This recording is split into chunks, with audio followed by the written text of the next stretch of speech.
গৌৰৱ গগৈক কঠোৰ সকিয়নি অখিল গগৈৰ ৰজাৰ দৰে কথা কোৱা বন্ধ কৰক গৌৰৱ গগৈয়ে ৰজাৰ দৰে কথা ক'লে আমি নামানো নিজৰ দলৰ ভিতৰত যেনেকুৱা দাদাগিৰি কৰি থাকক গৌৰৱে মাত্ৰ সহানুভূতিৰ বাবে গৌৰৱে পুনৰ আৰম্ভ কৰিছে আন এখন নাটক নিজকে আমেৰিকা বুলি ভাবি ৰাইজৰ দলক ইৰাণ বুলি ভাবিছে যদি ভুল কৰিছে গৌৰৱ গগৈয়ে স্বাভিমানী আঞ্চলিক দলটোৰ সৈতে কথা কেনেকৈ পাতিব লাগে গৌৰৱ গগৈয়ে বুজি পোৱাটো দৰকাৰ ৰাইজৰ দলেৰে মিত্ৰতা ভংগৰ ঘোষণা কৰাৰ পিছতেই অখিল গগৈৰ হুংকাৰ গৌৰৱ গগৈলৈ চৰম লজ্জিত হৈ অখিল ক্ষুণ্ণ হৈ পৰিছে গৌৰৱ গগৈৰ ওপৰত অখিলৰ দীৰ্ঘদিনৰ কাকুতি মিনতি কেয়াৰে নকৰা গৌৰৱক দিলে অখিল গগৈয়ে ৰজা আখ্যা গৌৰৱ গগৈয়ে দাদাগিৰি কৰি থাকে বুলি গৌৰৱৰ ওপৰত ক্ষোভিত হৈ পৰিল অখিল গগৈ গৌৰৱ গগৈয়ে ৰাইজৰ দলক দোষাৰোপ কৰি মিত্ৰতা ভংগৰ ঘোষণা কৰাৰ পিছতেই অখিলে গৌৰৱ গগৈৰ এই সিদ্ধান্তক দিলে সহানুভূতি বুটলাৰ আন এখন নাটক আখ্যা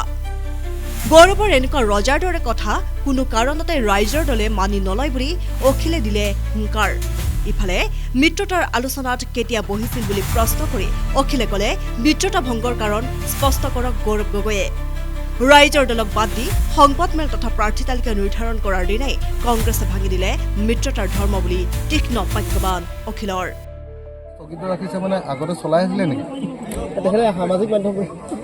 আগতে চলাই আছিলে নেকি মইতো ৰাইজৰ দলৰ সভাপতি মইতো নাজানো যে গৌৰৱ গগৈ কিবা মিত্ৰতা চলাই আছিলে মই জানো যে যোৱা কেইদিনমানৰ আগতে গৌৰৱ গগৈ ৰাইজৰ দলক এৰি অন্য তিনিটা ৰাজনৈতিক দলক লগত লৈ তেওঁ এলায়েন্স কৰিছে আৰু আমাক এলায়েন্সৰ পৰা বাহিৰ কৰি দিছে সেইটোতো মই জানো এতিয়া মানুহে যেতিয়া তেওঁক সমালোচনা কৰিলে সমালোচনা কৰাৰ পাছত তেওঁ নিজে কৈ দিব লাগে যে মই এলায়েন্স কৰিব খোজা নাই এইবিলাক কি নাটক কৰি আছে গৌৰৱ গগৈ এক নম্বৰ দুই নম্বৰ আপোনালোকে সকলোৱে জানে যে ৰাইজৰ দলে এলায়েন্স বিচাৰিছিলোঁ আপোনালোকে সকলোৱে জানে গোটেই পৃথিৱীৰ মানুহে জানে এলায়েন্সৰ কাৰণে বাৰম্বাৰ ৰিকুৱেষ্ট কৰিছিলোঁ কিন্তু এলায়েন্সৰ আলোচনা চলি থাকোঁতে গৌৰৱ গগৈ নিজৰ মতে ৪২খন আসনৰ কংগ্ৰেছৰ কেণ্ডিডেটবিলাক ঘোষণা কৰিলে আলোচনা চলি থাকোঁতে আমাৰ দলৰ ৫টা ছিট তেওঁলোকে ডিক্লেয়াৰ কৰি দিলে মাৰ্ঘেৰিটা ঘোষণা কৰি দিলে তাৰপাছত আপোনাৰ কি ক'ব এইটো কি কয় ধেমাজি ঘোষণা কৰি দিলে তাৰপাছত আমাৰ ডিমৌটো ঘোষণা কৰি দিলে তাৰপাছত আপোনাৰ কি কয় আপোনাৰ তেজপুৰৰ ওচৰৰ এইটো কি কয় বৰচলা ঘোষণা কৰি দিলে দিছপুৰ ঘোষণা কৰি দিলে এই ৫টা ছিট আমাৰ লগত তেওঁলোকৰ আলোচনা চলি আছিল আলোচনা চলি থাকোঁতে তেওঁ ডিক্লেয়াৰ কৰি দিলে যে নহয় আমি এইকেইটাত খেলিম তো গৌৰৱ গগৈ মোৰ মতে যিদিনা জাতীয় পৰিষদ CPIM আৰু APHLCৰ লগত কথা পাতি আমাক এৰি মিটিং দিলে আৰু প্ৰেছ মিট কৰিলে সেইদিনাই তেওঁ আমাৰ এলায়েন্স ভাঙি দিলে তাৰ পাছত আকৌ তেওঁ যিদিনা এই প্ৰাৰ্থিত্বৰ তালিকাখন ঘোষণা কৰিলে সেইদিনাই তেওঁ এলায়েন্স ভাঙি দিলে আমাক অপমান কৰিলে এতিয়া যেতিয়া মানুহে চাৰিওফালৰ পৰা হাল্লা লগাইছে যে কংগ্ৰেছে কিয় এলায়েন্স ভাঙিলে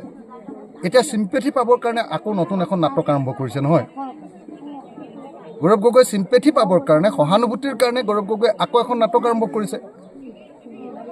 যদি আলোচনা চলি আছিলে কিহত ভাগিলে সেইটো কৈ দিয়ক না কোনটোৰ কাৰণে কিটো ইছ্যুৰ কাৰণে ভাগিলে সেইটো কৈ দিলে গৌৰৱ গগৈ তেতিয়াহ'লেতো তেল আৰু পানী ওলাই যাব নহয় তেখেতে আৰু কৈছে কংগ্ৰেছে জিকিবলগীয়া সমষ্টিত আচলতে ৰাইজৰ দলে হেৰি কৰিলে তাৰমানে হাৰিবলগীয়া আমি হাৰিবৰ কাৰণে তাৰমানে তেওঁলোকৰ পৰা আসন ল'ব লাগে নেকি ৰাইজৰ দলে হাৰিবলগীয়া আসনকেইখনহে ল'ব লাগে তাৰমানে মানে এইটো এলায়েন্স গৌৰৱ গগৈ এলায়েন্সটো সেইটোৱে নেকি যে তেওঁলোকৰ বন্ধুবিলাকে হাৰিব লাগে আৰু কংগ্ৰেছক জিকাবৰ কাৰণে আমি চব ছিট দি দিব লাগে সেইটোৱে যদি এলায়েন্সৰ ধৰ্ম হয় তেতিয়া সেইটো এলায়েন্স বুলি নকয় আমেৰিকাই যে ইৰাণ আক্ৰমণ কৰিছে ইজৰাইলে যে ইৰাণ আক্ৰমণ কৰিছে আমেৰিকাৰ হৈ গৌৰৱ গগৈ মোক যদি ভাবিছে আমাৰ ৰাইজৰ দলক যদি ভাবিছে ইৰাণ তেতিয়াহ'লে তেওঁ ভুল কৰিছে ভুল কৰিছে আমি এটা স্বাভিমানী আঞ্চলিক ৰাজনৈতিক দল জাতীয়তাবাদী ৰাজনৈতিক দল এই স্বাভিমানী আঞ্চলিক ৰাজনৈতিক দলটোৰ লগত কেনেকৈ কথা পাতিব লাগে তেওঁ বুজি পোৱা দৰকাৰ তেওঁ ৰজাৰ দৰে কথা কোৱাটো বন্ধ কৰা দৰকাৰ তেওঁ বন্ধুৰ দৰে কথা ক'বলৈ আৰম্ভ কৰা দৰকাৰ তেওঁ দলৰ ভিতৰত যি যেনেকুৱা দাদাগিৰি কৰে কৰি থাকক কিন্তু আমাৰ দলক তেনেকৈ তেওঁ ৰজাৰ দৰে কথা ক'লে আমি নামানো থেংক ইউ বিশেষ প্ৰতিবেদন নিউজ ডেস্ক ৰিপৰ্ট